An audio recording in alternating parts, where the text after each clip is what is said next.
Bonjour à toutes et à tous, je vous propose aujourd'hui une vidéo qui sera un peu une espèce de bilan de mon année. J'ai déjà parlé dans ma vidéo précédente de mes meilleures lectures, je vais parler de mes moins bonnes lectures dans la prochaine vidéo, mais j'avais envie de vous parler de mes souhaits de lecture et mes projets pour cette chaîne en 2025. On verra à la fin de l'année si finalement j'ai fait ce que j'envisageais de faire, on sait jamais ce qui peut se passer. Donc en 2024, c'est la troisième année que j'avais cette chaîne YouTube puisque je l'ai créée en 2022. C'était une très bonne année de lecture et aussi au niveau de la chaîne. Peut-être pour vous partager aussi, moi, de mon point de vue, comment ça a pu se passer. En tout cas, en 2024, en fait, en début d'année, a continué encore quelques semaines quelque chose qui avait commencé en 2023. En 2023, j'ai eu une vidéo qui a très bien marché. C'était ma vidéo sur des pépites méconnues. Et ça a créé pendant à peu près 3 mois une espèce d'appel d'air qui fait que j'ai gagné énormément d'abonnés à ce moment-là et j'en suis très heureuse et je vous remercie beaucoup si vous vous êtes abonné à ce moment-là, si vous m'avez découverte à ce moment-là. Donc bienvenue et je remercie aussi les gens qui étaient là dès le début, qui sont arrivés après. Ça me fait toujours plaisir d'avoir de nouvelles personnes qui viennent et qui sont enthousiasmées par mon contenu et notamment quand vous partagez avec moi des commentaires, c'est toujours très précieux les commentaires et je prends toujours un grand soin à vous répondre. Je pense que ça a bénéficié à une vidéo que je ne pensais pas voir marcher mais qui de fait a eu énormément de succès. Je me demande si elle n'est pas à 2000 vues à l'heure où je vous parle ou en tout cas peut-être entre 1600 et 2000, ce qui pour moi est énorme. À l'échelle de ma petite chaîne, ma modeste chaîne. C'était la vidéo sur le Moyen-Âge pour laquelle j'ai eu beaucoup de retours très positifs et je vous en remercie, elle m'a demandé énormément de travail et j'ai mis beaucoup de joie à la faire et je crois que c'était assez communicatif. Après ça, disons que la source s'est un petit peu tarie et je suis revenue à un rythme un petit peu plus normal de visionnage de ma chaîne, d'abonnés. J'ai en début d'année, j'ai mené aussi des projets qui me tenaient à cœur. J'ai commencé en fait un vlog de lecture de Robin Hobb puisque c'est un projet que j'ai qui va me durer encore plusieurs années, donc ça c'est déjà le début d'une perspective. Je lis toute l'œuvre de Robin Hobb, en tout cas tout ce qui fait partie du cycle Le Royaume des Anciens, je crois que ça s'appelle comme ça, donc qui contient les séries L'Assassin Royal, Les Aventuriers de la Mer, Les Cités des Anciens et Le Fou et l'Assassin. L'Assassin Royal étant ma grande lecture de mes 14 ans et je pense que c'est vraiment une de mes meilleures lectures, voire est-ce que ce n'est pas mon livre préféré, le tome 1 de l'Assassin Royal. J'hésite à dire que c'est mon livre préféré parce que je n'aime pas avoir un livre préféré, mais clairement il est dans le top 5 on va dire et donc j'ai relu ça en 2023 et là en 2024 j'ai lu tous les Aventuriers de la Mer, donc je vais vous en parler dans une prochaine vidéo de mon vlog sur les Aventuriers de la Mer. C'était une très très bonne lecture. Et donc en 2025, je vais lire la deuxième partie de l'Assassin Royal, puisque je lis, pardon, c'est peut-être pas très clair quand j'en parle, mais c'est vachement clair dans ma tête. En fait, je lis en fait toutes ces séries, non pas dans l'ordre de publication, mais dans l'ordre de l'histoire. Et l'Assassin Royal, c'est une série en 13 tomes si on a des petites tomaisons, sinon c'est plutôt en 4-5 tomes je crois. Et en fait ça se distingue en première époque, deuxième époque, donc il y a la première époque, les Aventuriers de la Mer, et ensuite il y a la deuxième époque. Et donc en 2025, je vais commencer à lire la deuxième époque, qu'en fait j'ai déjà lu, puisque quand j'étais adolescente, j'ai lu tout l'Assassin Royal d'un coup. Bref, donc je vais continuer ce projet, mais en tout cas, ça a fait que j'ai beaucoup lu Robin Hobb en 2024, et là, avec la découverte des Aventuriers de la Mer, j'ai aussi eu l'occasion de faire, ça m'a beaucoup plu, un focus sur un auteur. Je pensais pas être capable de lire un auteur pendant un mois, et ben, je l'ai fait parce que Nabolita avait proposé ce challenge, ça m'avait beaucoup plu. J'avais lu Nathaniel Hawthorne, je lui ai consacré une vidéo et donc je vous invite à la voir. Et donc là ça m'amène sur un projet en 2025 dont j'ai parlé dans ma vidéo sur les meilleures lectures. Je vous invite à faire une lecture commune avec moi. Je vous invite à lire La Maison aux 7 pignons de Nathaniel Hawthorne. D'ailleurs je suis en train de vous en parler et je me rends compte que je l'ai pas dans les mains, donc excusez-moi, je vais le chercher dans ma bibliothèque. Donc le voilà, ce petit loulou, La maison aux 7 pignons de Nathaniel Hawthorne. C'est un livre qui est en fait un roman qui a des aspects gothiques, qui a des aspects psychologiques, qui a des aspects humoristiques, tragiques, dramatiques, etc. C'est vraiment une perle ce livre, je l'ai beaucoup aimé. Nathaniel Hawthorne, c'est un auteur de la première moitié du 19e siècle américain. Il a côtoyé d'autres grands auteurs de cette côte est, que je me trompe pas, de cette côte est des États-Unis, puisqu'il a côtoyé Henry David Thoreau, Ralph Waldo Emerson, Alcott, c'est Branson je crois, Alcott, le père de Louisa May Alcott, l'autrice de Little Women, les 4 filles du Docteur March. Il fait partie en fait de tout un ensemble d'auteurs dans un espace géographique assez réduit, dans le Maine, le Massachusetts, etc. Et c'était quelqu'un d'assez tourmenté, avec une histoire familiale qui est liée au procès des sorcières de Salem. Et donc ici, il relie cette histoire du procès des sorcières dans un récit à la limite du fantastique, puisqu'il raconte l'histoire de la famille Pynchon, dont l'ancêtre a commis un crime, qui est mort dans des circonstances troublantes. La maison est entachée par une forme de malédiction, tout comme les descendants, et c'est comment ces descendants vivent et essaient de maintenir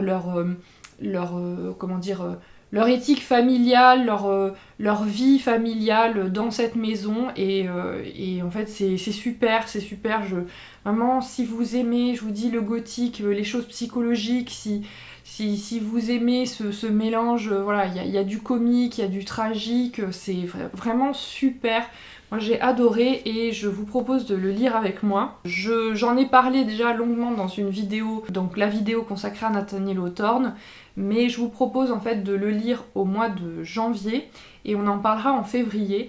C'est la première fois que j'organise une lecture commune, donc je suis un peu stressée. Si vous avez envie de le lire, rejoignez-moi. Voilà, si ça vous dit, n'hésitez pas. Je pense que c'est un livre qui est connu.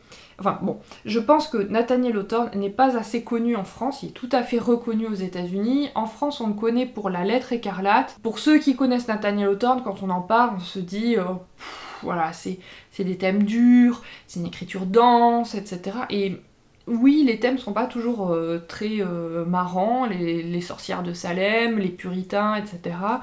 Mais en fait, c'est magnifique. Moi, je trouve ça extraordinairement bien écrit, je trouve ça subtil, je trouve ça très psychologique. Enfin, c'est super, j'adore. C'était une de mes meilleures lectures 2024, donc j'espère que ça sera une de vos meilleures lectures 2025.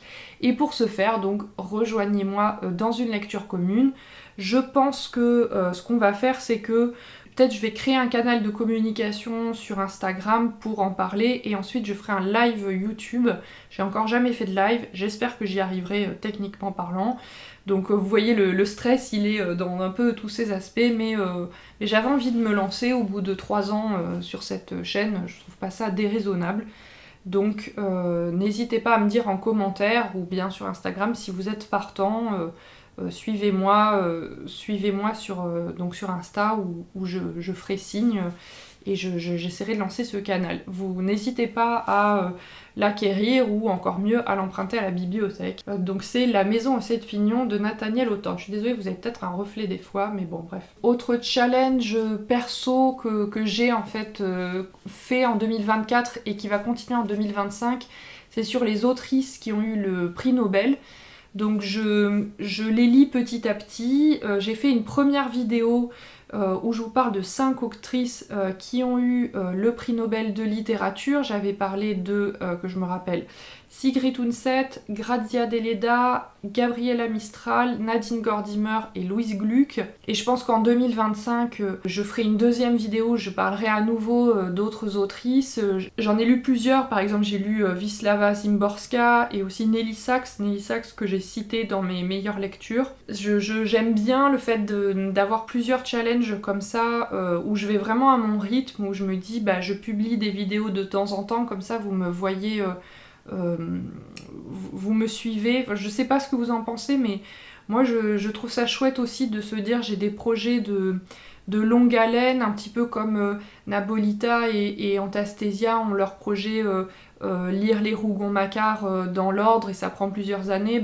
Moi je fais un peu aussi quelque chose comme ça de longue haleine et c'est lire un livre de chacune des autrices qui ont eu le Nobel, d'autant plus qu'en 2024 il y a eu une lauréate, c'est Han Kang, je sais pas si je prononce bien son nom, donc une autrice sud-coréenne que j'ai l'intention de lire, mais son récit le plus connu c'est La végétarienne, c'est pas forcément celui que j'ai envie de lire, j'attends que le livre que j'ai envie de lire dans sa bibliographie soit réédité, parce que je doute pas qu'elle sera rééditée très prochainement. Ensuite je vais continuer à participer à des challenges faits par d'autres personnes, notamment je participe en général à quasiment tous les challenges au club de lecture de Nabolita, je verrai qu'est-ce qu'elle fera. J'ai envie aussi de changer ou peut-être de réorienter d'autres challenges que je fais. Par exemple, ça fait 2 ans que je fais Mars au féminin et c'est un challenge que j'aime beaucoup, que je trouve très chouette, qui est fait par une youtubeuse qui est sur Instagram et j'ai oublié son nom, Flow and Books. Pardon, elle est à la fois sur YouTube et sur Instagram et c'est un challenge que j'aime beaucoup qui encourage à lire des femmes pendant 1 mois et en fait je me suis rendu compte que par exemple ce printemps pendant 1 mois j'ai lu que des femmes et ça en fait j'ai même pas remarqué, c'est-à-dire que j'avais la même chose avant avec des hommes, c'est-à-dire je me rendais même pas compte que je lisais que des hommes et là je me rends même pas compte que pendant 1 mois je lis que des femmes et je trouve ça bien en fait, ça veut dire que ça pousse à étoffer le nombre d'autrices dans sa pile à lire, donc voilà, j'aime bien Mars au féminin, pour autant je sais pas si je vais le faire cette année parce que c'est bien de se renouveler aussi de temps en temps.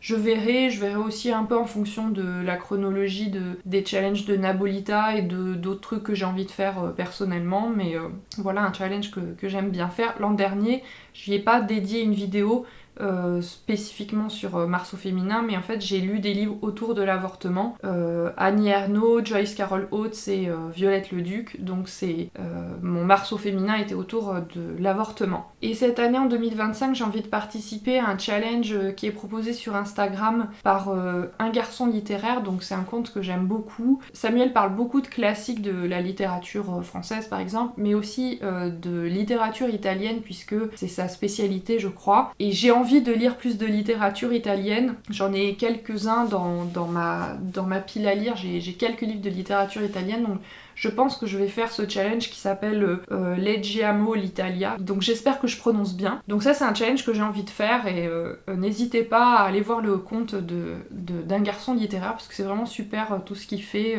il donne vraiment follement envie d'aller en Italie et de lire plein de littérature italienne. Et ensuite j'ai des projets divers sur la chaîne. D'abord j'ai l'impression que j'en parle chaque année, mais en fait j'ai envie de faire des choses autour des Brontë et j'ai un peu changé mon fusil d'épaule par rapport à ça parce que je voulais faire une vidéo autour de la vie des Brontë, puis en y réfléchissant je me suis dit bon mais ça en fait on doit en trouver plein qui seront 1000 fois mieux faites que toi de vidéos sur leur vie. En fait je me suis rendu compte aussi en lisant leur correspondance, leur biographie que c'était peut-être pas forcément l'approche qui me parlait le plus à un prisme uniquement biographique.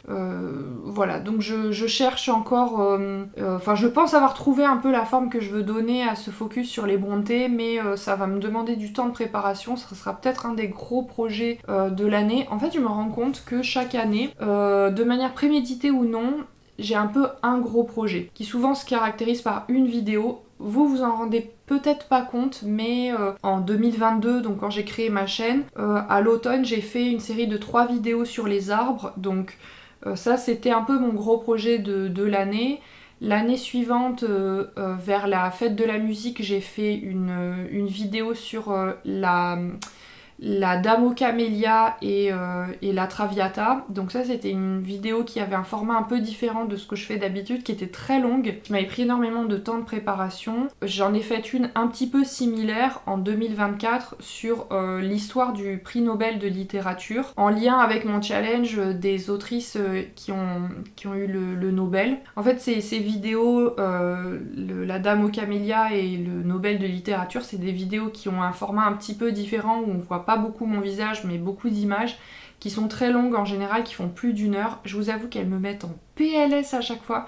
À chaque fois en les faisant, je me disais plus jamais tu fais ça, c'est trop long, c'est trop compliqué, ça demande un travail de dingue et résultat, je le refais.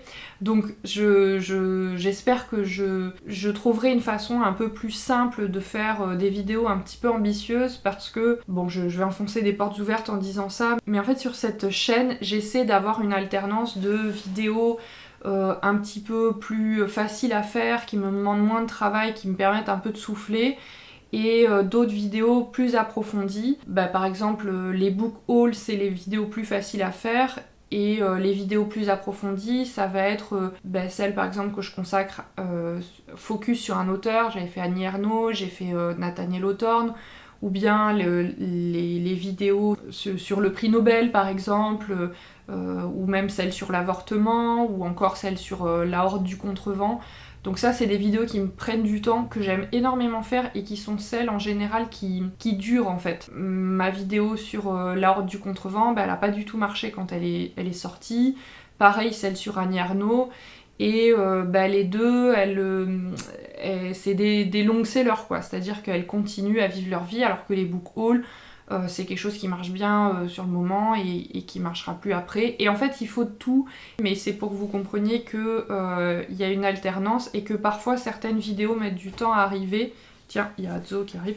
Certaines vidéos mettent du temps à arriver parce qu'en fait elles sont longues à préparer. Par exemple, ce que les gens appellent les update lectures, les lectures récentes. En fait, je pense qu'il faut que je trouve une autre façon de les faire parce qu'elles me demandent un travail de dingue. À chaque fois, je fais des recherches pour chaque livre dont je parle. Bref, ah, ça y est, Adzo est arrivé et s'installe. J'essaie de trouver un équilibre par rapport à ça, sachant que, comme tout le monde, j'ai une vie à côté et que c'est pas facile d'avoir un travail et d'avoir une chaîne YouTube et en même temps de faire les 2 milliards de trucs que je fais à côté parce que je suis un peu hyper active, pas au sens pathologique, mais je fais beaucoup de choses. Et donc voilà, comme projet, qu'est-ce que je me suis noté d'autre comme projet? J'aimerais bien vous parler de littérature asiatique, mais j'ai pas fini de lire tout ce que je voulais lire par rapport à ça. Également d'autres projets, alors qui concernent un peu moins cette chaîne, mais qui sont quand même un peu liés. En 2024, j'ai décidé de limiter un peu mes achats de livres. En fait, j'achète de manière... J'achetais de manière un petit peu compulsive plein de livres parce que y a des recommandations, parce que je projette de faire des vidéos sur telle et telle chose, donc je me dis ah tiens tu vas acheter tel livre, etc. Et après ces trucs stagnent dans ma palle pendant longtemps. Et en fait en 2024 j'avais émis le souhait d'acheter moins. D'ailleurs je n'ai fait qu'un seul book haul en 2024, alors j'ai acheté d'autres livres depuis le dernier book haul, mais voilà, j'avais envie de sortir d'une espèce de course à qui c'est qui lira le plus vite, qui c'est qui achètera le plus de livres, qui c'est qui affichera le plus grand nombre de livres dans son book haul. Je me sentais plus à l'aise avec ça, donc j'ai acheté moins de livres, j'ai aussi moins lu en 2024, et en fait j'en suis très heureuse, et je prévois de faire un post là-dessus sur Instagram alors pour moi c'est dans les jours prochains, mais vous ça sera a priori déjà passé. Ça ne me convenait pas forcément trop de lire énormément comme j'avais fait en 2023. En 2024 j'ai moins lu et en fait ça me convient bien. Je continue à prendre du temps pour la lecture, mais je ne fais pas de la lecture une obligation, j'en fais toujours un plaisir. Je sais, c'est d'une banalité affligeante ce que je dis, et c'est le cas pour beaucoup de monde, mais il y a un effet un peu pervers sur les réseaux sociaux, sur YouTube, etc. Et je sais que j'y participe étant créatrice de contenu. Il y a un effet un peu course à l'échalote où on recommande, on affiche combien de livres on lit. Vous noterez que moi je vous dis jamais combien de livres j'ai lu dans l'année, parce que après on se compare les uns aux autres et ça n'a pas de sens. Et voilà, j'avais envie de sortir de ça, donc je n'ai pas réussi à faire comme a fait Loupiote en papier, que j'admire profondément. Je n'ai pas réussi à me dire de toute l'année tu n'achètes aucun livre. Ça j'avoue je suis pas encore à ce stade, mais j'ai moins acheté et j'ai envie de continuer à faire ça, à moins acheter et continuer à lire au rythme que je veux. Par exemple ça fait 3 mois que je lis Lovecraft et j'avoue qu'actuellement je l'avance pas du tout. et ben voilà, ben je vais mettre autant de temps qu'il le faudra pour lire Lovecraft. J'adore Lovecraft, mais là je lis dans une énorme édition. Et ben c'est pas grave en fait. Ça fait aussi que je prends du retard dans mon calendrier de vidéos sur ma chaîne, mais si ça me permet de me sentir bien dans mes bottes, c'est voilà, c'est le prix à payer. Et ensuite, en lien avec ce que je viens de vous dire aussi, mon projet c'est aussi de lire les gros livres de Mappal, parce que je me rends compte que, notamment en 2023, j'avais tendance à lire plein de petits livres, et c'est satisfaisant, on lit plein de livres, etc. On fait baisser sa palle, mais in fine, me restait le Lovecraft de 1200 pages, le Tanizaki de 900 pages, La recherche du temps perdu en un seul tome qui est toujours là et que j'ai toujours pas terminé. Donc mon projet c'est aussi de prendre le temps de lire ces gros pavés là, quitte à les morceler comme je fais actuellement pour Lovecraft, d'en lire un petit peu de temps en temps, même si en une semaine je lis que 100 pages, et c'est pas grave, j'aurais lu 100 pages et après tout c'est pas la course. Voilà, donc ça c'est les projets, et peut-être pour continuer ce bilan perspective un peu mêlé de 2024-2025, en 2024, j'ai lu de la littérature indienne, ça c'était un souhait depuis plusieurs années. Comme je l'ai dit à plusieurs reprises, ça n'a pas été la réussite que j'aurais souhaité. J'aime beaucoup l'Inde, c'est un pays qui me fascine, c'est une culture qui me fascine, mais ça l'a pas trop fait au niveau de la littérature. Il y a eu certains livres qui m'ont beaucoup plu, j'ai beaucoup aimé, j'ai adoré L'équilibre du monde de Rohinton Mistry, j'ai beaucoup aimé Devdas aussi de Sarat Chandra Chattopadhyay. Qu'est-ce que j'ai aimé d'autre, je sais plus. Il y a ces deux-là qui ressortent, et d'autres m'ont laissé un sentiment juste ça m'est passé au-dessus, ou bien j'ai pas trop aimé et je les ai abandonnés. Donc un peu déçue par rapport à ça. Est-ce que je me donnerai à nouveau un thème en 2025 pour l'été, comme je l'ai fait là, comme je le fais depuis plusieurs années? Franchement, je sais pas trop, on verra ce qui se passe pour l'été.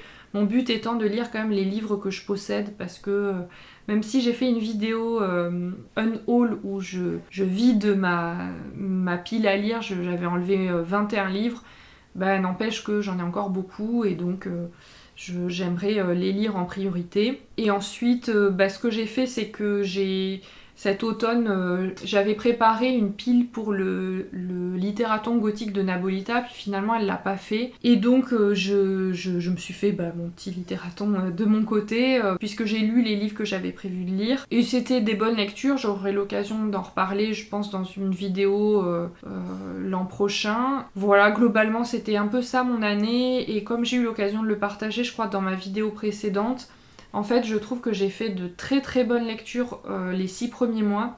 Et les 6 mois suivants ont été un peu plus mitigés.